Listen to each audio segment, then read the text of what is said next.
Assalamualaikum warahmatullahi wabarakatuh. Selamat dan sejahtera. Semoga semua mahasiswa di kelas seminar proposal S2 PAI tahun 2020 ini diberikan kesehatan, sehat walafiat, dan hidup penuh keberkahan. Orang tua, keluarga sehat semuanya, sehingga proses perkuliahan dan pembelajaran Anda semuanya diberikan kelancaran dan kesuksesan. Oke, kita sampai pada sesi yang kelima ya. Ini pertemuan yang kelima di seminar proposal. Kita sudah masuk di materi yang cukup rumit ya. Cukup rumit, dan ini betul-betul membutuhkan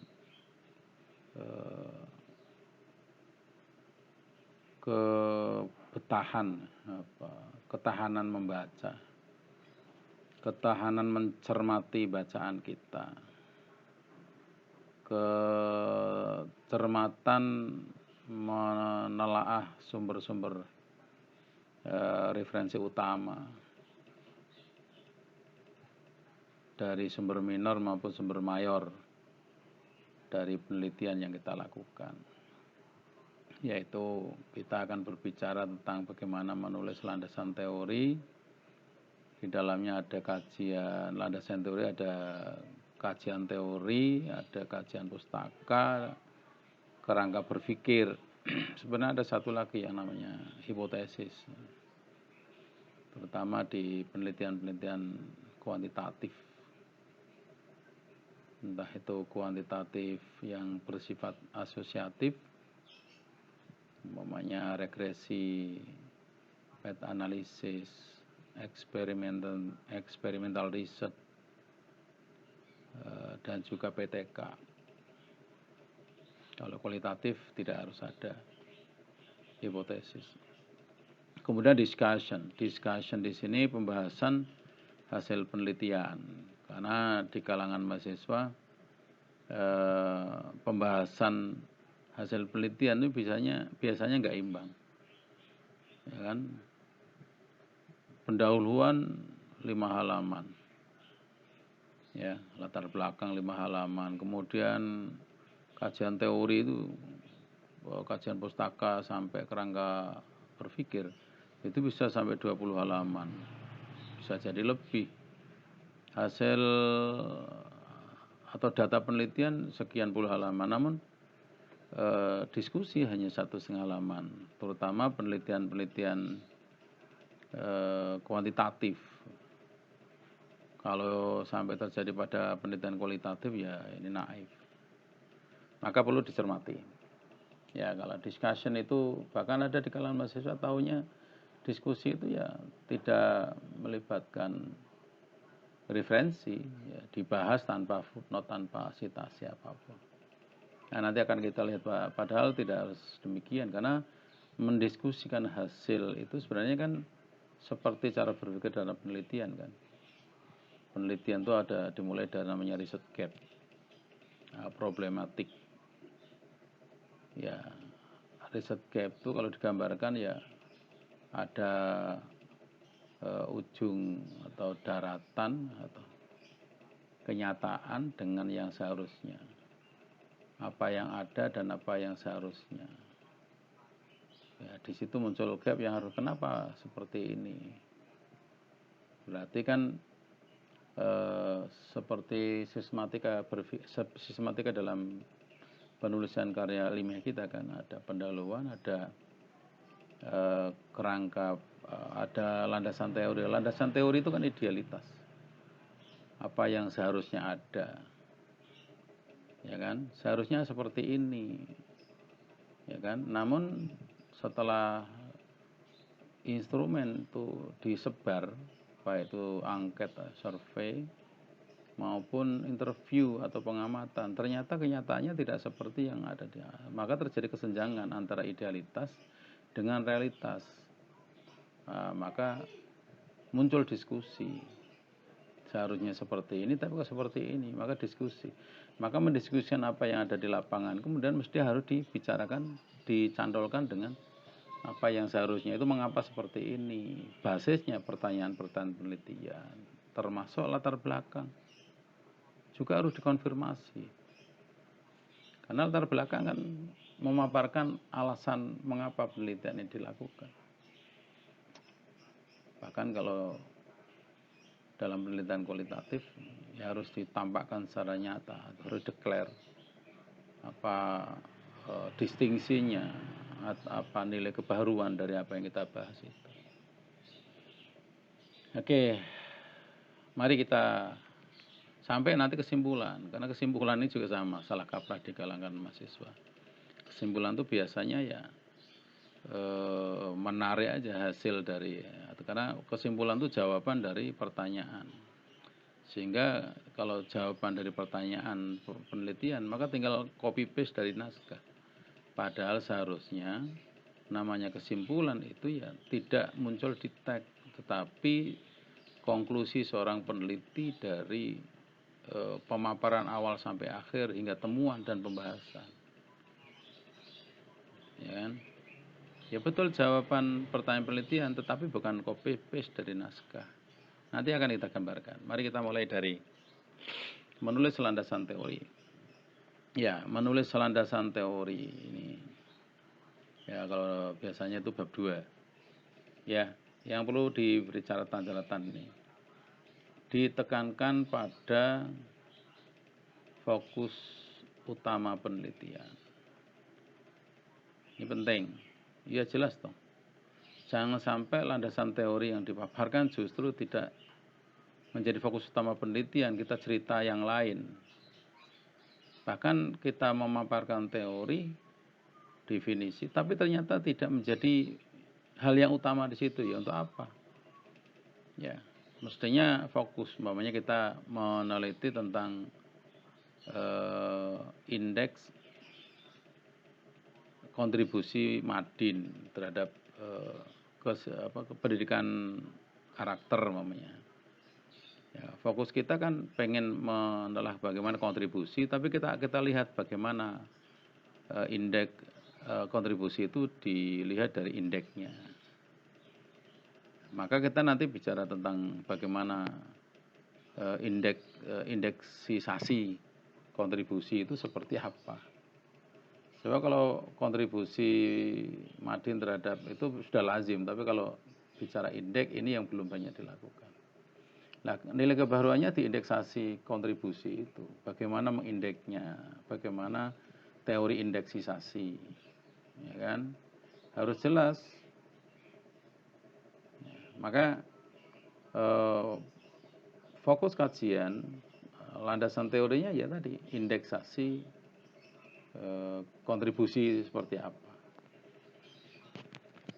Ini kalau tidak dipaparkan secara jelas menjadi membingungkan. Sebenarnya penelitian ini mau bicara apa? Umpamanya ketika saya juga sedang membicarakan, menulis tentang Islam toleran dalam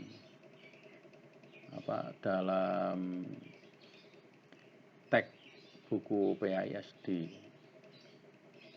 ya, yang dicetak oleh beberapa, di Indonesia kan ada banyak penerbit, bisa 4, bisa sampai 5, bahkan 5. Kita akan lihat bagaimana Islam toleran itu dipaparkan, direpresentasikan dalam buku PAISD.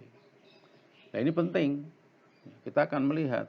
Maka nanti bagaimana untuk mencermati Islam toleran dalam teks itu seperti apa. Maka nanti teori tentang Islam toleran itu harus jelas. Ya kan, kalau disebut konstruk, maka Islam toleran itu nanti aspeknya apa saja. Kalau disebut variabel, maka indikatornya apa saja. Sehingga nanti ketika kita menelaah ya melakukan studi konten analisis dalam teks buku PAISD itu kita akan melihat nanti bisa menemukan dengan benar kalau landasan teori yang kita bangun itu benar. Kalau tidak ya bisa sampai kemana-mana, bahkan tidak sampai tujuan. Ya, sehingga yang perlu cermati, landasan teori tidak berbicara kata per kata, tetapi istilah. Jadi bukan Islam toleran itu apa, toleran itu apa. Tapi ya Islam toleran itu. Islam toleran itu nanti seperti apa? Ya kan? Pertama didudukkan Islam toleran itu biasanya yang paling banyak Islam terhadap non-Islam, Muslim terhadap Muslim. Cuman dalam kasus penelitian ini kita kembangkan karena di kasus di Indonesia toleransi Islam itu tidak hanya bersifat internal eksternal, tetapi juga ada internal Islam sendiri. Karena dalam Islam itu di Indonesia banyak sekali. Ya kan, ada Islam dengan Muhammadiyah, Islam dengan LDI, Islam dengan FPI, Islam dengan berbagai macam. Islam dengan Islam itu ada NU dengan Syiah, NU dengan Muhammadiyah, NU. Dan itu juga menjadi bahasan penting karena kasus-kasus konflik antar umat Islam yang berbeda ini juga tidak sedikit terjadi di Indonesia. Nah, ini makanya satu contoh ya, nanti ini deskripsi saja, nanti kita fokuskan. Oke, yang berikutnya agar pembahasan menjadi mantap, kuat, maka landasan teori harus didukung referensi primer dan baru. Ini ada yang menyepakati buku itu maksimal buku itu maksimal berumur 10 tahun. Berarti kalau sekarang 2020 maksimal terbit 2011. Kalau 2010 ya kalau tidak menjadi buku yang sangat penting dan utama jangan digunakan. Tapi walaupun lebih tua, umpamanya buku karya Al-Ghazali, Imam Al-Ghazali boleh karena itu buku-buku dokumen dunia. Al-Qanun Fittib karya Ibnu Sina walaupun sudah 1000 tahun bisa digunakan. Tafsir-tafsir kan tua-tua semua itu boleh kecuali itu. Yang berikutnya artikel maksimal 5 tahun. Nah, saudara sekalian, ini ya, jadi landasan teori itu menjadi kunci. Karena nanti landasan teori ini untuk membangun kerangka berpikir itu di antara landasan teori. Ya, maka ini sekali lagi fokus utama menjadi pertimbangan penting, kata per kata jangan lagi digunakan. Jadi kalau membahas kepala sekolah, jangan kemudian dibahas kepala itu apa, sekolah malah nanti disorientasi. Ya istilah itu kepala sekolah. Manajemen pendidikan, ya udah jangan manajemen apa, pendidikan apa. Manajemen pendidikan berbeda dengan manajemen perusahaan, manajemen masyarakat, manajemen rumah tangga, itu nanti beda-beda. Berarti yang diumumkan manajemen pendidikan itu. Oke. Jadi nanti kalau kurang jelas akan kita praktekkan, nanti kita tunggu pertanyaan. Ya. Berikutnya kajian pustaka. Kajian pustaka. Atau tadi pengen dianukan ya. Pengen dipraktekkan landasan teori. Coba kita coba ya. Kita akan coba melihat kerangka landasan. Coba kita akan mengambil contoh-contoh lah yang memungkinkan. Ya, bukan contoh yang terbaik, tapi minimal menjadikan gambaran. Kalau tulisan saya yang dipublish di jurnal ini ada, coba kita lihat. Walau mungkin ini bukan contoh yang terbaik ya, minimal bagi mahasiswa dapat menjadi gambaran. Coba mana. Ini nih ya. Ya. Ini kebetulan saya tulis bersama Pak Mahfud dan Pak Ahmad Ismail, publish di Analisa. Ya, ini landasan teori, coba. Nah, ini literature review. Ya, kita langsung gini, mata sarjininya, kemudian karakter, kemudian tujuan dengan karakter, hubungan pendidikan Madiniyah dan ini disatukan, ditemukan, ya langsung saja. Jadi tidak berbicara satu-satu. Kontribusinya apa? Kontribusi indeks tuh gimana? Ini ada teorinya. Jadi karena ini menjadi titik penting. Karena pengaruh Madin terhadap itu sudah banyak diteliti. Tapi kalau pembicaraan tentang kontribusi, indeks kontribusinya seperti apa, maka harus ada teori. Jadi di sini dipaparkan contribution index is a way of measuring the contribution of material. Ya langsung aja tentang as educational institution in character education on a high scale, bla bla bla bla. Ini sampai nanti bisa dirumuskan kemudian dijabarkan dalam analisis hasil penelitian ini yang tidak hanya berhenti pada kontribusi tapi indeksasi dari kontribusi. Ya ini makanya ini salah satu contoh. Contoh yang lain ini ya sekali lagi walau bukan contoh yang terbaik. Ini yang kemarin pada tahun 2020 hanya Sinta 2 untuk yang internasional belum jadi, semoga akhir tahun ini bisa terwujud. Nah ini coba lihat, saya tidak berbicara ini dimulai dari ini langsung ya. Jadi tidak berbicara kata per kata, tetapi langsung performance is the key term. Ya, kinerja merupakan kata kunci, ya, istilah kunci. Jadi kita tidak berbicara kata per kata. Bahkan istilah ini sudah dikaitkan dengan istilah yang lain sehingga membentuk satu pengertian yang utuh.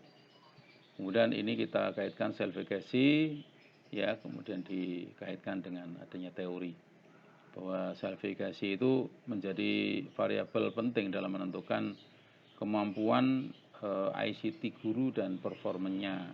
Ini ada teori seperti ini. Nah, kita buktikan seperti apa teori yang bicarakan itu.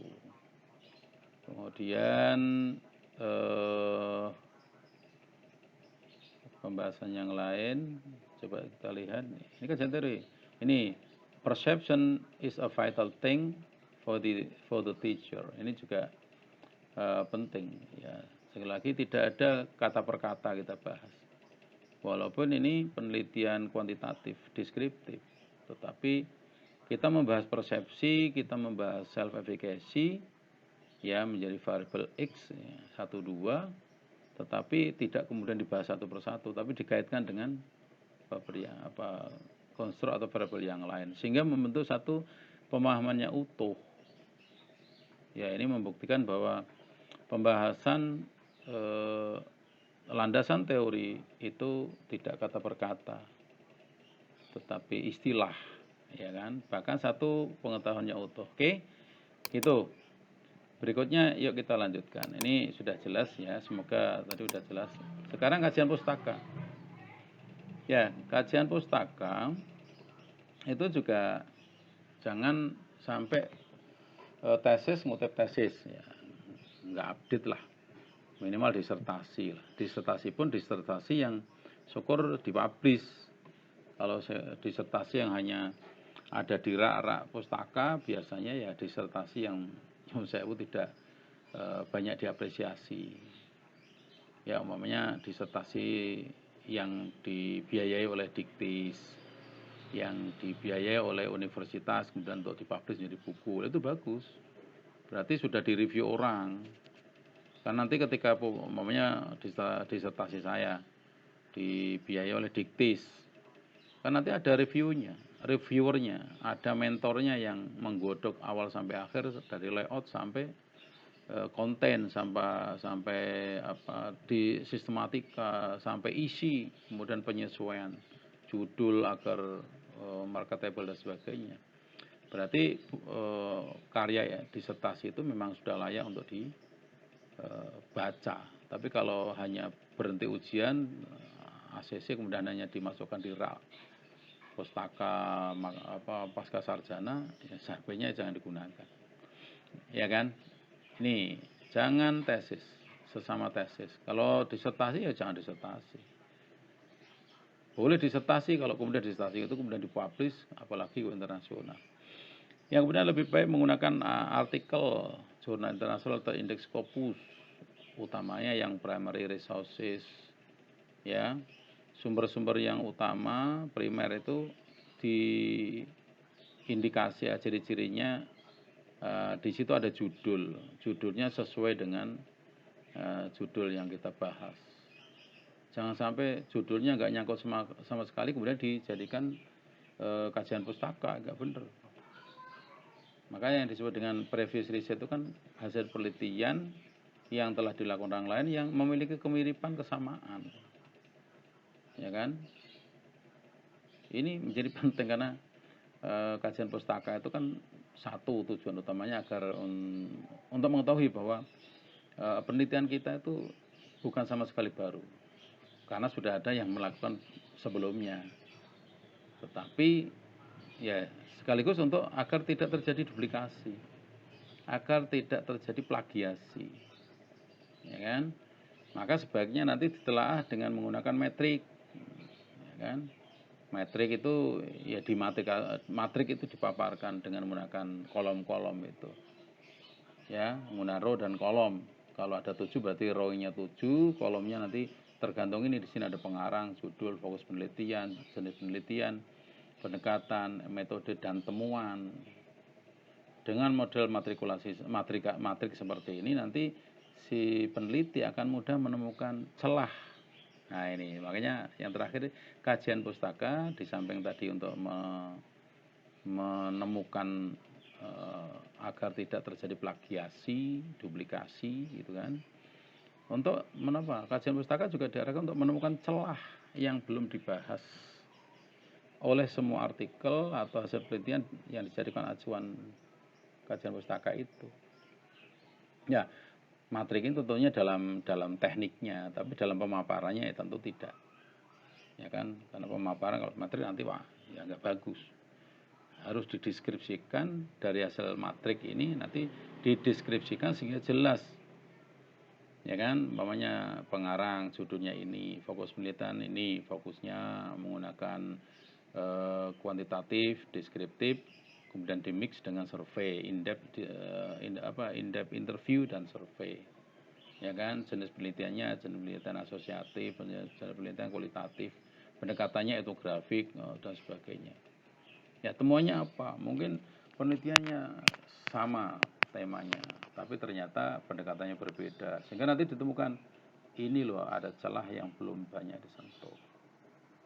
Ada celah yang ya tadi ketika penelitian tentang kontribusi atau pengaruh Matursa terhadap pendidikan karakter itu sebenarnya sudah banyak. Tapi yang berbicara indeksisasi kontribusi Madin terhadap itu yang belum banyak. Belum ada malah. Nah disitulah nanti nilai kebaruannya. Kalau penelitian Islam toleran itu juga menarik. Islam toleran itu sudah banyak. Tapi Islam toleran yang ditelaah yang terrepresentasi di dalam buku teks PAI belum banyak.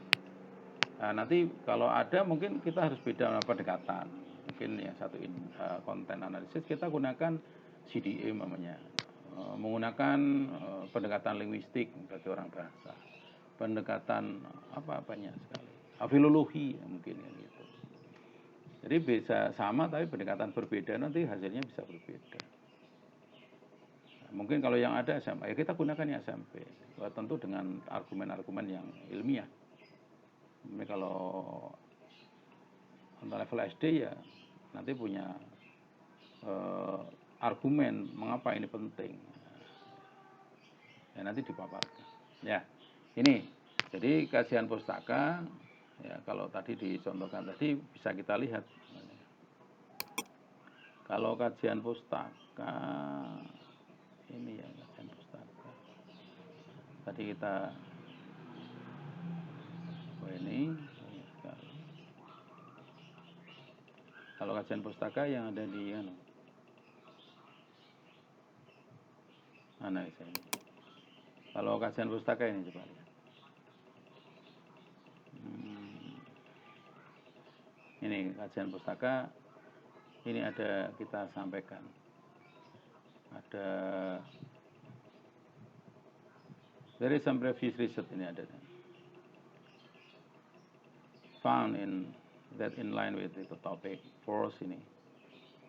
Ini semua artikel internasional terindeks Scopus ini karena saya unduh dari Tan Online. Dan ini tahun 2012 ya kan. Jadi alangkah baiknya memang diambil dari artikel-artikel berkualitas minimal Q3 lah dengan SCR di atas 0.3 kan gitu, aman. Apalagi Q2, Q1 itu meyakinkan. Ya. Cinta 2 boleh, tetapi untuk tesis sebaiknya karena tesis itu kan istilahnya regional, sudah mulai Asia Tenggara, ya dunia lah kan gitu. Maka diambil dari ditulis orang Indonesia tapi dipublish di level di Elsevier, kemudian di Emerald, Insight atau di Sage, itu bagus. Itu aja ini ya. Jadi semua bicara madrasah, ini madrasah. Ini madrasah. Yang nomor 7 juga, ini itu nomor 7 juga. Nah,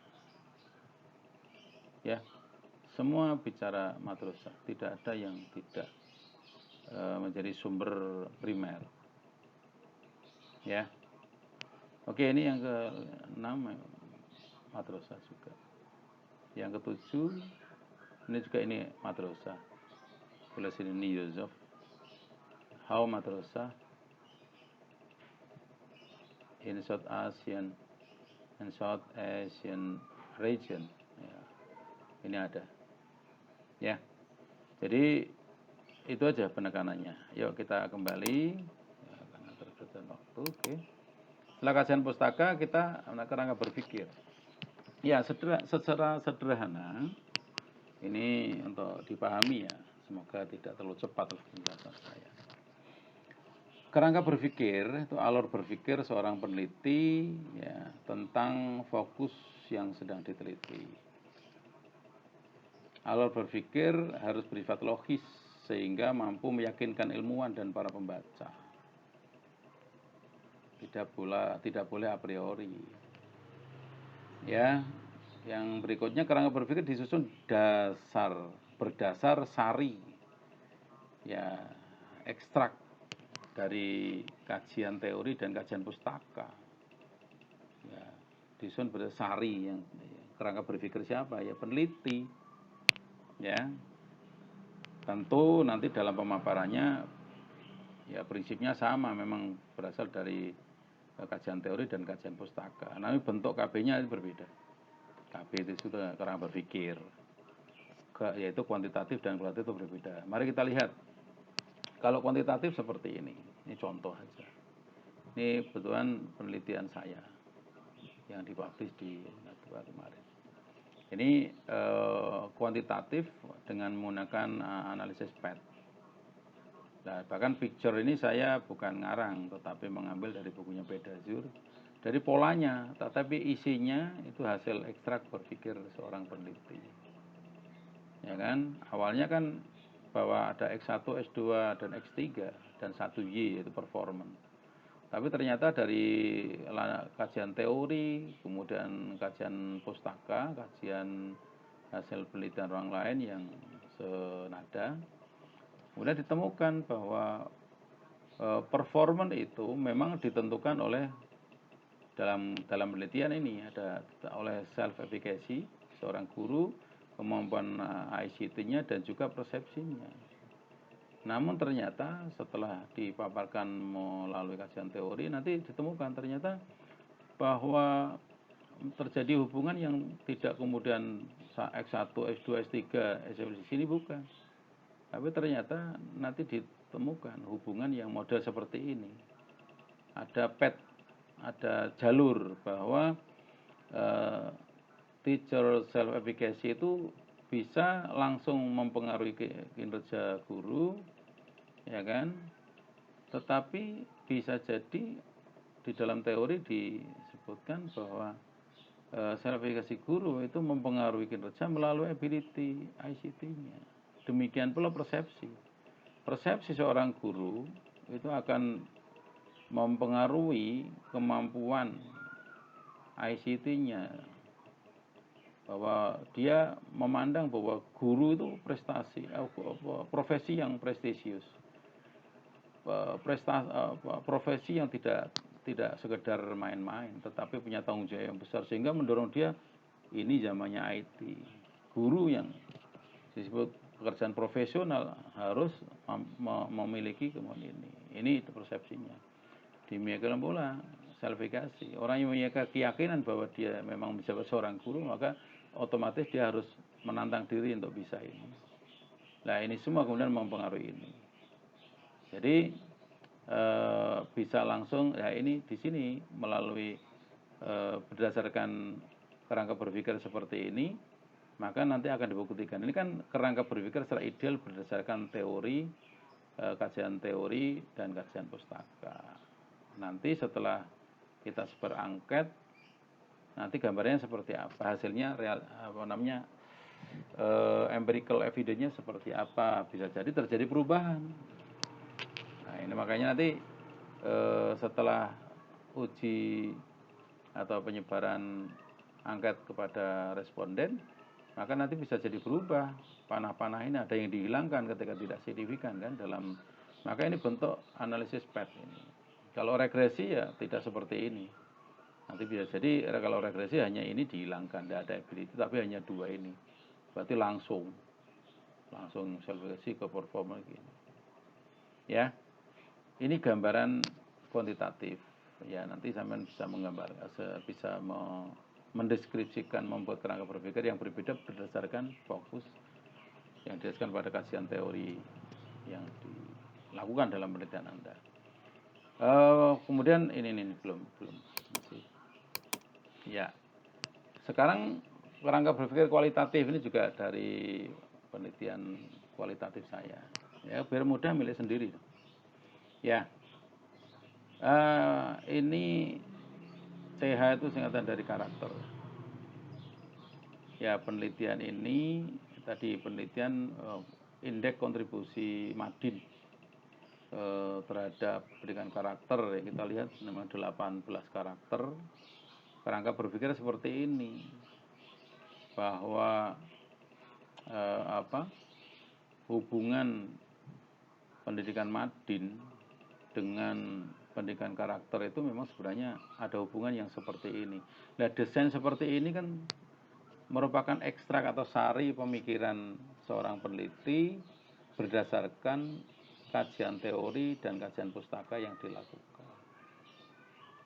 Ya, ini polanya dari teori kemudian muncul namanya ada religious value, itu bentuknya kayak gini, ada knowing the good, desiring and doing the good.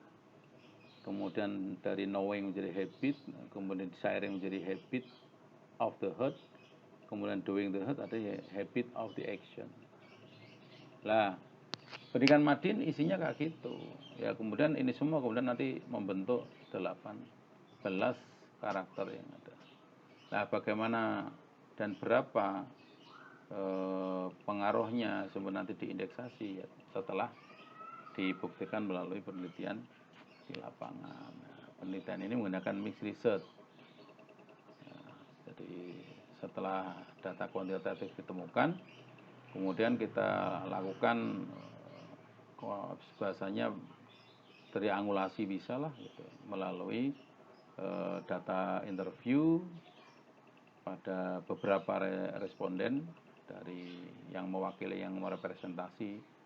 Kebetulan penelitian ini dilakukan di Jawa Tengah.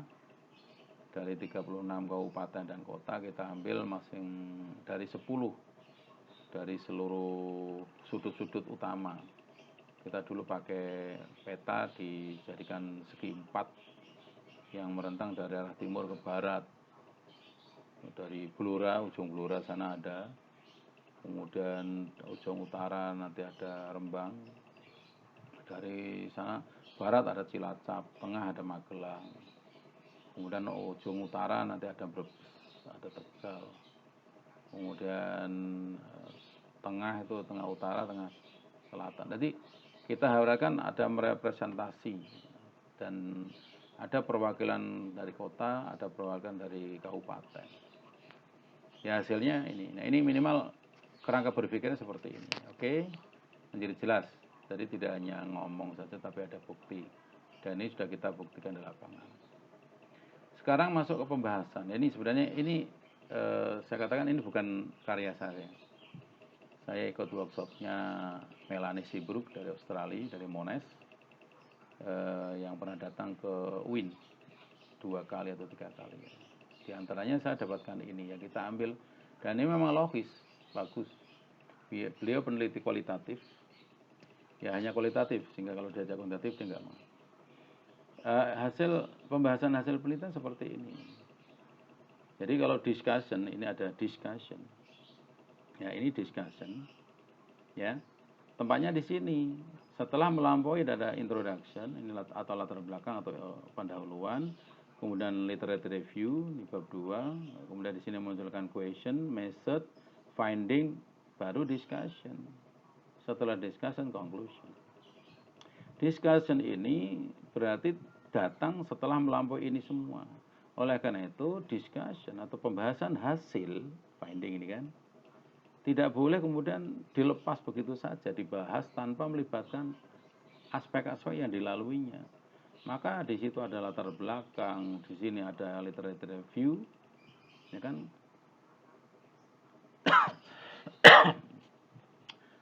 Diskusi sini kan diskusi temuan ini kan, ini idealitas, ini realitas, ya kan?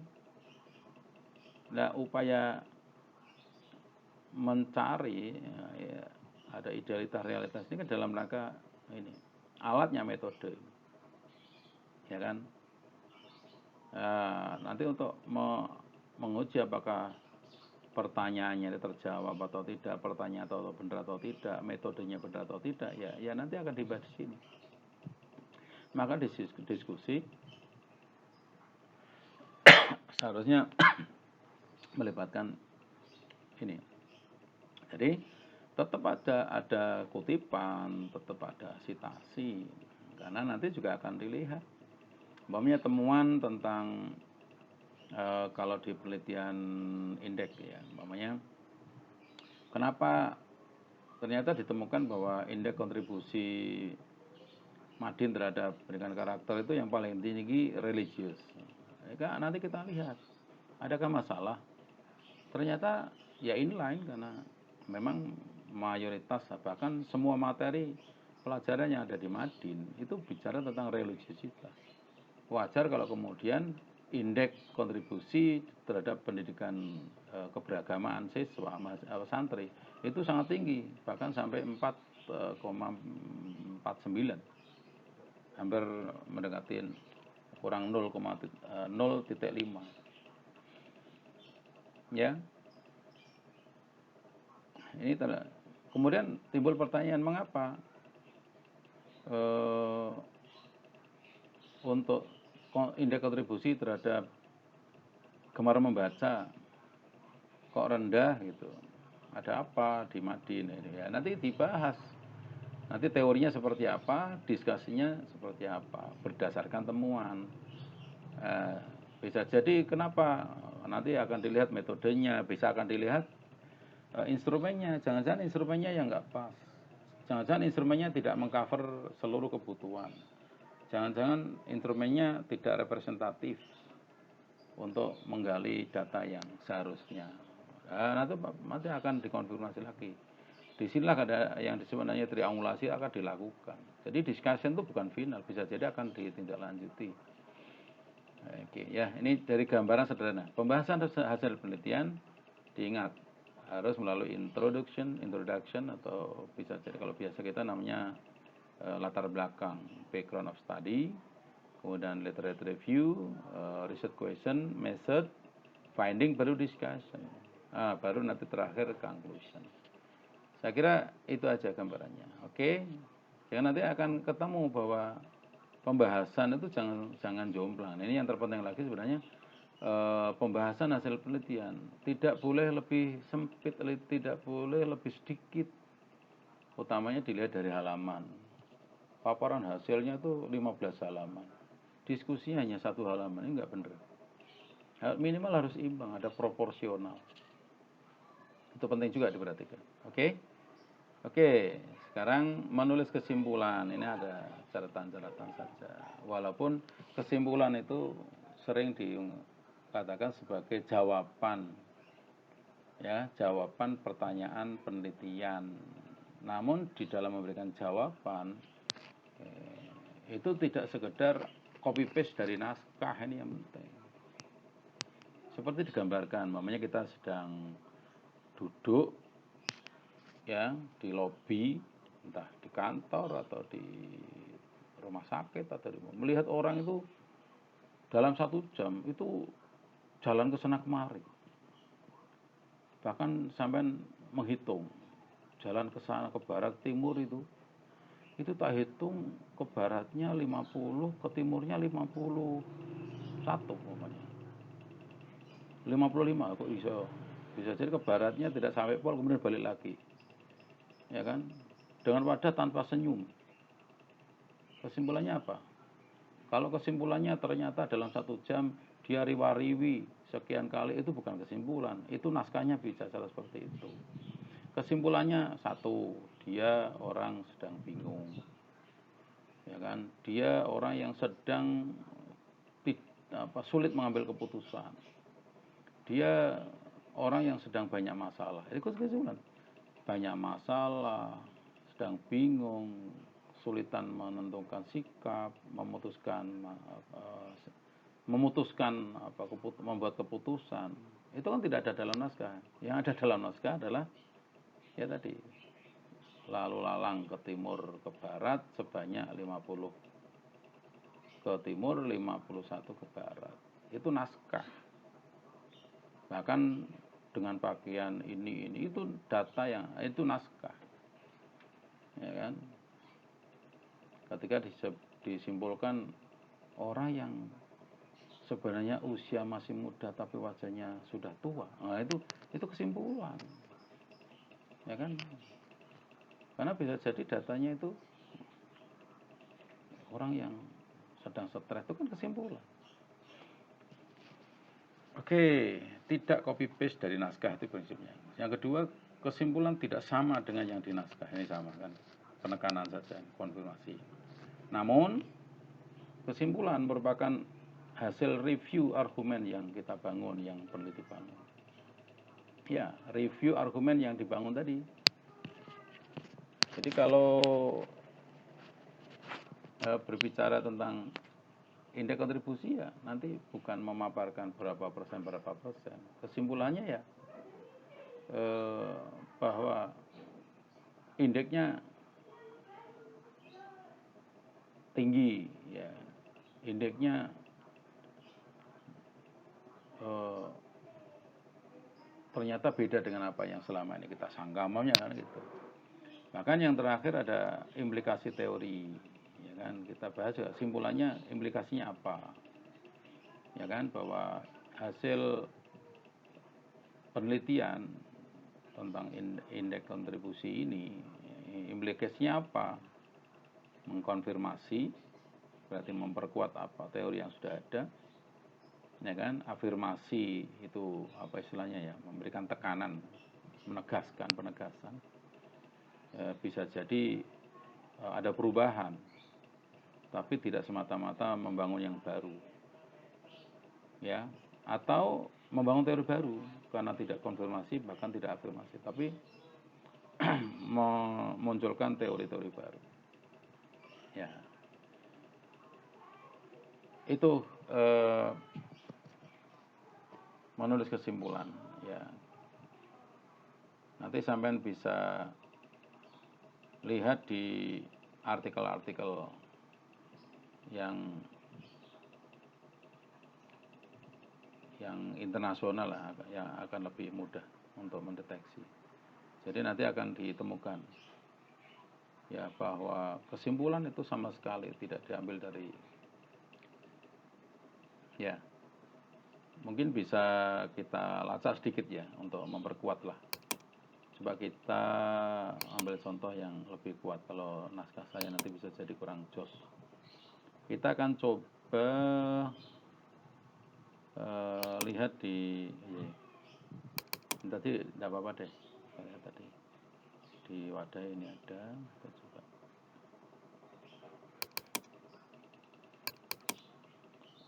Ini nih, coba. Maunya ini. Kita lihat. Ini judulnya Toleransi Beragama. Di textbook buku teks pendidikan Islam SMP atau SMA di Kuwait. Coba kita lihat ini. Pertanyaannya ini. Coba ini pertanyaannya. Ini pertanyaannya ini. Ya. Pertanyaannya ini. Ya. To what extent seberapa